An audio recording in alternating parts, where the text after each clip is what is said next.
How you doing there? Welcome back to Babylon Talmud. Today we're studying Daf Nun of Masechet Nedarim. Friends, Daf Nun, interesting stuff on Daf Nun, friends. Well, we once again, for the second time in our experience, and maybe the last, although I'm not sure, we'll see the Maaseh with Rabbi Akiva and his wife Rachel and his father-in-law Kalbo Savua. Now we saw this in Masechet Ksubis. We're going to see a very, very similar, basically the same story in different words, here in Nedarim. That's going to be Daf Nun Amud Aleph Be'etzem, and then Daf Nun Amud Beis is Oichet. Interesting. So we have an interesting daf today, friends. You ready to rock and roll? Good. Let's rock and roll. We're going to start on Daf Nun Amud Aleph, 3 lines from the top. Rabbi Akiva is kadshas le barte de kalba savua. Rabbi Akiva and Kalba Savua and the daughter of Kalba Savua got married. Shama Kalba Savua, Adra Anoyo Mikol Nichse. Kalba Savua found out about this marriage of his, Kalba Savua, of course, was one of the wealthy men of Jerusalem. Pasnished for his daughter to marry a shepherd like this fellow named Akiva at the time. And he was not yet the great esteemed Rabbi Akiva. Kalba Savua was very upset with this, and he basically signed off his daughter and said, "You can't get any benefit from my stuff." Ozlevis Nasiva le Besitva. They got married in the winter. Havuganu Beitivna. They were sleeping in the hay, with all the hay, like the barn. Havu Kamankit le Tivna min Mazye, and Rabbi Akiva would pull straw. Oh, the straw maybe. So you pull straw out of her hair. That's like what the matzav was. They were sleeping in the straw barn, and Rabbi Akiva would be pulling straw out of her hair. There was not such a givaldi matzav. Oh my law, and Rabbi Akiva said to her, "Yavoili, if I had the means, Ramina lich Yerushalayim dedaiva, I would buy for you a Yerushalayim shalzav." This was like this fancy kind of jewelry thing that we learned about Masechet Shabbos. Also, Elijah the prophet came, and he appeared like a fellow, and he knocked on the door of the barn. And he said to them, "Havuli purta de tivna, I need a little bit of straw. De yaldas itzi v'leisli midoim la'aguna. My wife is giving birth, and I poshut have nothing, garnished. I don't even have anything for my wife to lie down on while she's giving birth. Can you spare some straw?" Omar lo Rabbi Akiva le'inse. Rabbi Akiva said to Rachel, his wife, "Chazi gavra da'afilu tivna lo isle." You see, there are people who have it worse than us. This fellow doesn't even have any straw. Omar le, she says to Rabbi Akiva, "Zil havi beirab, go to the Beis Hamedrash and go shtai, go learn." So he went and he spent 12 years studying in the tutelage, I think that makes sense, of Rabbi Eliezer and Rabbi Yoshua, the students of Rabbi Yochanan ben Zakkai. After 12 years, he came back home, and he heard from behind his home, the Dvisu Anudnik was saying to his wife Rachel, "Shapir Ovid Lichavuch, your father was right by disowning you. Firstly, Rabbi Akiva is from a different caste. He's not in the same caste as you are. You are in the nobility. He is a mere shepherd. And secondly, he's basically left you as a living widow all of the past 12 years. He went, to the Beis HaMedrash, and he left you all alone." Amrle, she says to the Nudnik, "Itzois ladili, if you would listen to me, le'abe taitisri shnin achran yosa, let him wait, let him go, nochamo, let him go learn for another 12 years. Omar, Rabbi Akiva overheard this dialogue, and he says, "Hov li reshusa, well, if I have the permission, ihadr la'achorai, I may as well go back to the yeshiva." Hadr Ozul, so he went back to the yeshiva, Havatarte Esrei Shnei Achran Yoso, and he went back to yeshiva for another 12 years, total of 24 years. Also, be'esrin v'arba alfin, here it says zuge, but I think it's generally accepted talmidei, right? He came back with 24,000 pupils, 24,000 students, right? 12,000 pairs of students. Nofu kuliyama laipe, and everybody came out to see, right? The Rabbi Akiva was coming. Ve'afhi kamas lemefak laipe, and she also went out as well. Omar lo Harishia, the Nudnik then says to her, Ve'at leheicha, where are you going? Omar le, she says to him, don't worry, Yodei tzadik nefesh be'emto, a righteous fellow knows the soul of his animal. I.e., Rabbi Akiva will realize that it's me, all good. Also this chazuyele, so Rachel went out to see Rabbi Akiva, and the rabbis were kind of pushing her away. Omar lahon, and Rabbi Akiva says to the rabbis, Hanichula, whoa. That's what he said to them. Rabbi Akiva says to all these rabbis, he says, whoa. Leave her. People, don't you know who this is? Shali v'shalachem shalahu. Everything that I have, everything that you all have, is all on account of her. Shama Kaba Savua, also v'itchil al nidre. Kaba Savua heard that, I think not necessarily that Rabbi Akiva was there, but that, a great rabbi had come, a great sage had come, and v'itchil al nidre, he requested a hataras nedarim v'ishtarei, and the neder was permitted, was gone, annulled, v'ishtarei, and then and now Rabbi Akiva was no longer usher to benefit from his from Kabbalah Savua, and he was able to benefit from Kabbalah Savua as well. I think the refrigerator is making noise. 1 second. Oh no, it's not the refrigerator.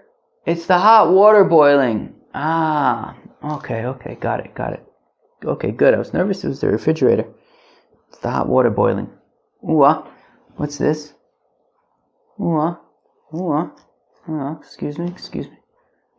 Now says the Gemara, Min Shismile Aser Rabbi Akiva. Rabbi Akiva became a wealthy man in 6 ways, from 6 things. Now the interesting thing is, none of them was from starting a business. Okay? There were 6 ways that Rabbi Akiva became wealthy. Min Kabba Savua, okay? 1 is from his father-in-law. Min Ayola de Svinta, from the heart of a boat. The Svinta Avdin Le Min Ayona. They would make some kind of, this thing that they would put on a boat. It was, I guess, shaped like a heart. I think a heart is like a deer of sorts. Zimnachada Anshua al Kef Yoma. One time they forgot this heart on the seashore. Also, who Ashkeche, and he found it, and it was like filled with, money and stuff. So that worked out well.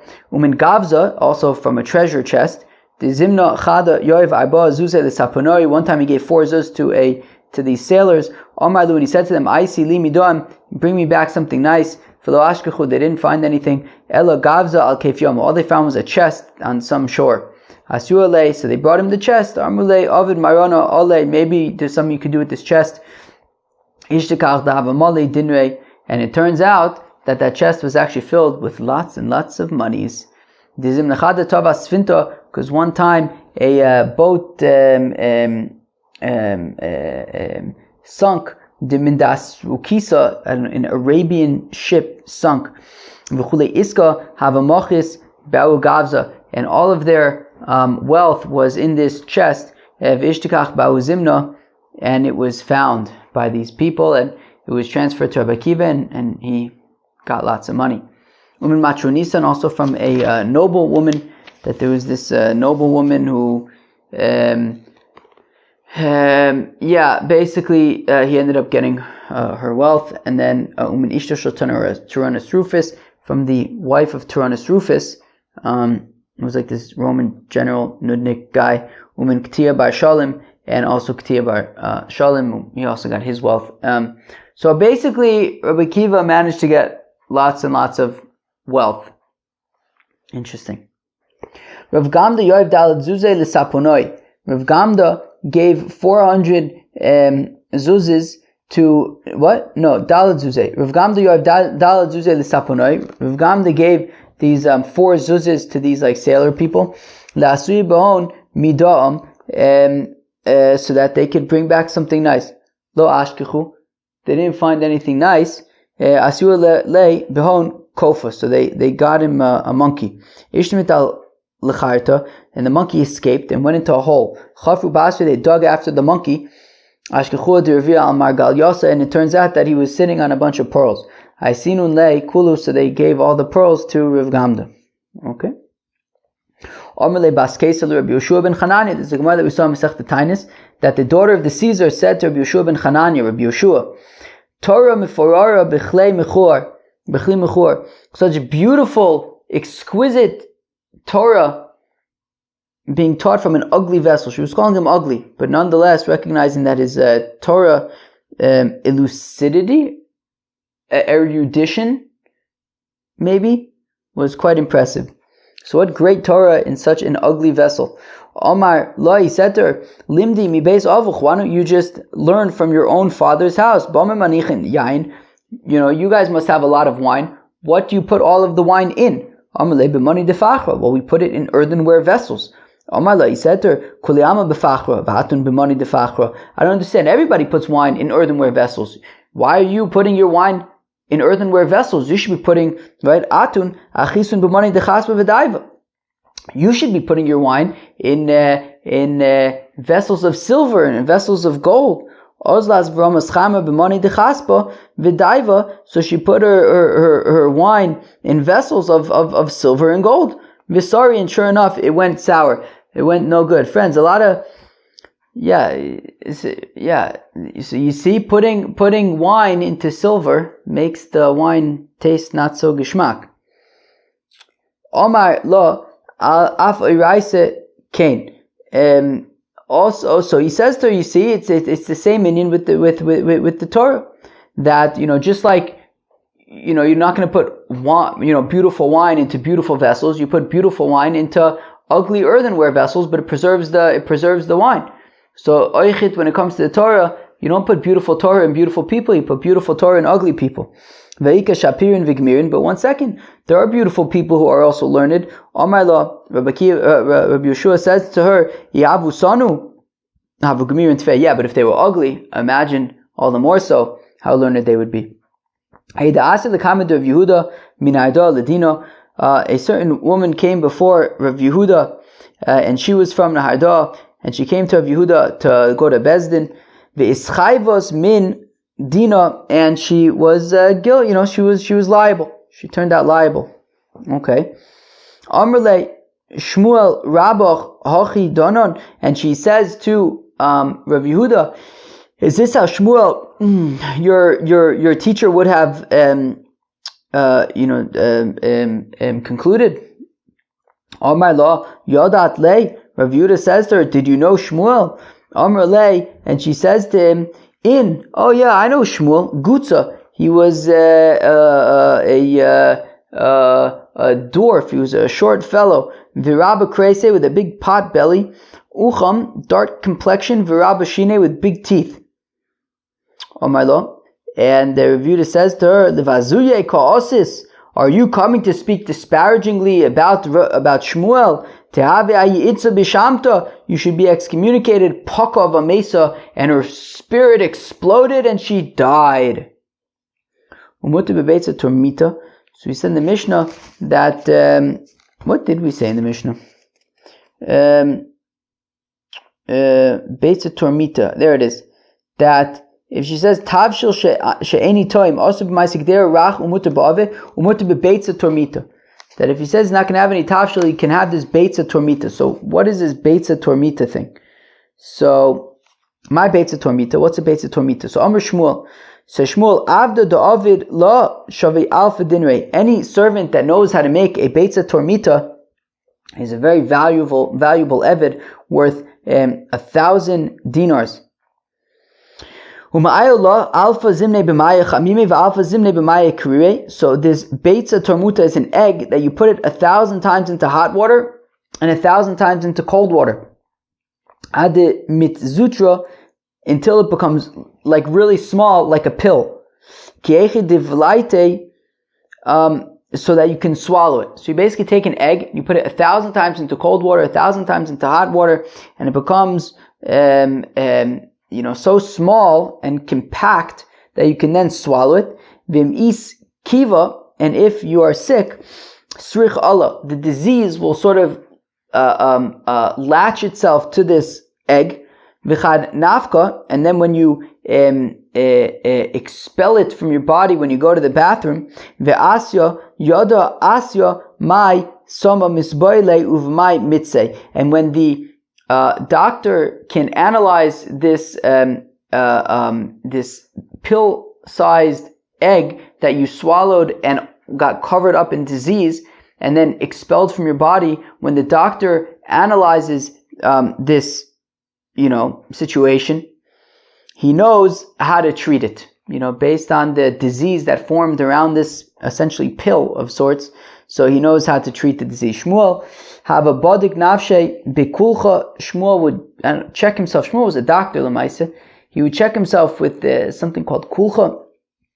Adim misatrin inche beise ole sireun. But it was so uncomfortable for him, it was so unpleasant for him, that the women of his house would get stressed out about it, and they would unbraid their hair in out of stress or something. It's not awesome. We learned in a Mishnah, if somebody's working in the field and working with klufsin, figs, he shouldn't eat the bnos sheva figs. If he's working with the bnos sheva, with the bas sheva figs, he shouldn't eat the klufsin figs. My klufsin, what's klufsin? Mina de te'ene de avdim minhon lafte. Well, klufsin are types of figs that you use to make a cooked fig dish. A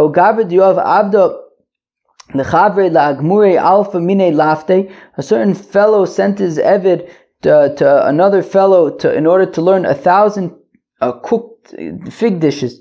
Friends, do you even know one cooked fig dish?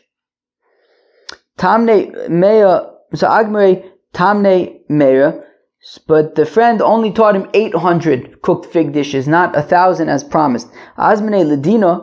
So the fellow took his fellow to court.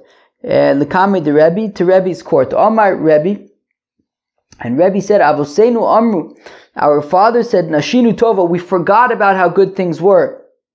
We forgot about how good things were. Anu afilu beinenu lo reinu. Apparently, we never even knew how good things were. Right? Our fathers, they knew the good life, and then they forgot it. Clearly, we never even knew the good life to begin with. I mean, look at these people. They have, looking for 800 different types of dishes. I mean, Rebbe looks at this. He says, "Wow, clearly, I don't even know what it means to live good." Right? Our father said that they knew what it was to live good, and then they lost it, and it was removed from them.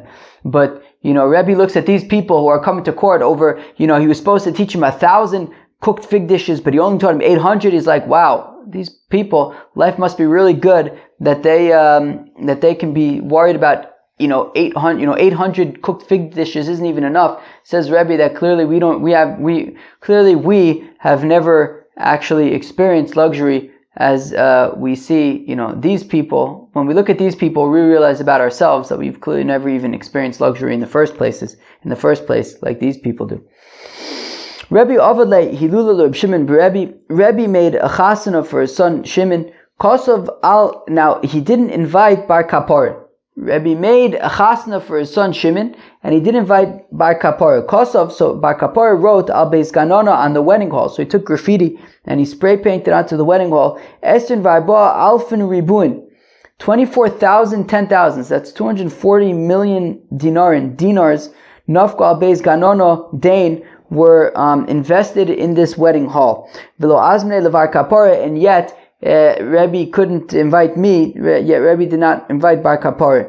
Omar Lei Im Le'Ovei Ritzono Kach, and Bar Kapora says, if for people who are violating God's will, right? He was saying, Rebbe didn't invite me, and if people who do things like that, like not invite me to their weddings, and yet they have such extravagance and such wealth, and they're living the good life, certainly then people who are doing God's will and doing the right thing, certainly they should be able to merit such wealth. Azmene then Rebbe invited him. I guess he realized he didn't invite Bar Kapara. He says, no, of course, Betach, come. Omar. So then Bar Kapara, tweaked his previous saying a bit. The Ose Ritzono Ba'olam Hazeh, Kach, the Olam Haba Alachas Kama V'Chama. If for people who do God's will, he's saying right now that he got invited, he was saying, look, if Rebbe does God's will and he's able in this world to have such extravagance, I can only imagine what it would be like in the world to come, how gewaldig it must be. Friends, that was Daf Nun of Masechta Nedarim. The first Amud basically talked about Rabbi Akiva, and once again we saw the story with him and Rachel and Kabba Savua, and when he went to study for 24 years. We talked about how Rabbi Akiva became wealthy, and then we had these interesting maises, right? We saw the maisa with Rabbi Yeshua and the noble woman, right, the daughter of the Caesar that we saw in Masechta Tainus, and then other interesting things as well. Friends, that was the Daf Nun of Masechta Nedarim. Hope you enjoy. Peace out.